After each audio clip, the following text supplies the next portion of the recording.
যাইয়া ডাক্তার সাহেবের সামনে যে একেবারে গোলগাল হয়ে যে বসে সালাম কালাম দিয়ে, ডাক্তার সাহেব কেমন আছেন? আমি তো তিন চিল্লায় গেছিলাম, 4 মাস আল্লাহ রাস্তায় সময় দিয়েছি, বহু কিছু জানছি শিখছি, তার ভিতরে একটা জিনিস জানলাম যে দুনিয়ার থেকে সবকিছু সমাধান করে যেতে হবে। আমি আপনারা যদি কষ্ট দিয়ে থাকি আপনি মাফ করে দেবেন, আপনি আমারে কষ্ট দিলে আপনিও মাফ করে দেবো, এভাবে মাপামাপি করে নিয়ে এই ভালো। তো উনার টুক আগে উনি ঢেলে দিচ্ছে, ডাক্তার সাহেব আপনি যদি আমার জীবনে কোনোদিন কোনো কষ্ট দিয়ে থাকেন আল্লাহ রাস্তায় আমি মাফ করে দিলাম। তো উনি যখন মাফ করে দিচ্ছে তাহলে ডাক্তারের দায়িত্ব এসে গেছে, আমি যদি আপনার কাছে কোনো কিছু পাইয়ে থাকি তা আমি সব মাফ করে দিলাম। এবার আপনিও যদি আমার পর কষ্ট পেয়ে থাকেন আল্লাহর রাস্তায় মাফ করে দেবেন, আর কোনো লেনদেন দিনাদায়ক থাকলে সেটা আল্লাহর রাস্তায় মাফ করে দেবেন। তো ডাক্তার সাহেব বলতেছে সব তোমারে মাফ করে দিলাম, টাকা 300 আগে দাও, টাকা 300 আগে দাও। টাকাই যদি দেবো তাই মাফ কি করলেন? মাফ করলাম আলো 3 বছর ঘুরাইছিস, এই যে কষ্ট দিছিস এই কষ্ট মাফ করে দিলাম, কিন্তু টাকা ফেলা।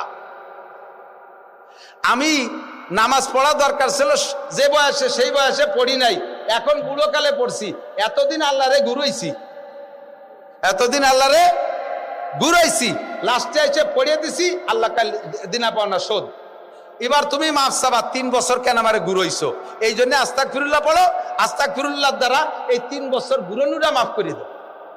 3 বছর ঘুরাইনে কষ্ট, 20 বছর ঘুরাইনে কষ্ট, 25 বছর ঘুরাইনে কষ্ট মাফ করে দেব, কিন্তু নামাজ আমারে দেয়া লাগবে, নামাজ ছাড়া উপায় নেই। এক লোকের আমল সব কমপ্লিট, সব কমপ্লিট, সুন্নতি টুপি, সুন্নতি পাগড়ি, সুন্নতি চুল সব ওকে, মহিলার সবকিছু ওকে।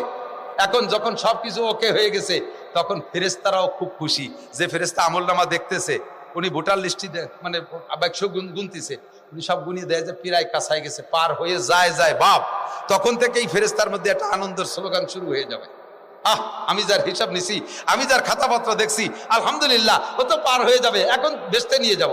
হঠাৎ করে লাস্টে যে দেখে যে ফজরের 2 রাকাত নামাজ নাই, 2 রাকাত নামাজে টান পড়ে গেছে। এখন এই ফেরেশতারও মন খারাপ, ও লোক তো বিপদে পড়ছেই পড়ছে। ফেরেশতার সহি হাদিসের তর্জমা বলছি, ফেরেশতা আল্লাহর কাছে রিকোয়েস্ট করবে, আল্লাহ ওর তো সবই ভালো, মাত্র 2 রাকাত নামাজে কম পড়ছে, কি করা যায়? আল্লাহ কয় নো টক বাট উস্কুত, চুপ থাক, ও নামাজ আমার হক নষ্ট করছে, তুমি সুপারিশ করা কিনা? তোর কিছু মারি খেয়েছে, ফেরেশতা তোর কিছু মারি খেয়েছে, তুই কথা কও কেন? আল্লাহ দেখলাম যে পিরাই পার হয়ে যায়, মাত্র 2 রাকাত নামাজ। আল্লাহ কয় তোমার কাছে তো মাত্র, আমার কাছে অনেক কিছু।